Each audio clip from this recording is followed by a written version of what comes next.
Oggi ti mostro come trasformare i tuoi sandali infradito in dei bellissimi sandali decorati a uncinetto. Se ti piacciono tutorial come questo, ti consiglio di iscriverti adesso al mio canale cliccando su iscriviti e sulla campanella per non perderti nessuno dei prossimi video. Ora passiamo al tutorial. Continua a guardare.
ti piacciono tutorial come questo, ti ricordo che puoi iscriverti adesso al mio canale cliccando su iscriviti e sulla campanella per non perderti nessuno dei prossimi video. Tu hai mai provato a trasformare le tue infradito? Fammelo sapere nei commenti. Puoi anche mandarmi le foto delle tue creazioni tramite Instagram o Facebook. E se questo video ti è piaciuto potresti lasciarmi il tuo like e condividerlo sui social. Io ti ringrazio fin da ora. Noi ci vediamo alla prossima. Ciao! Oggi ti mostro come trasformare.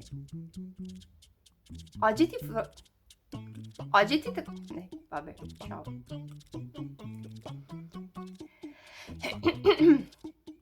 Se ti piacciono tutorial come questo, tu di solito come trasformi?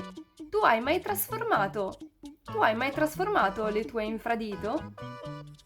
Tu come hai trasformato?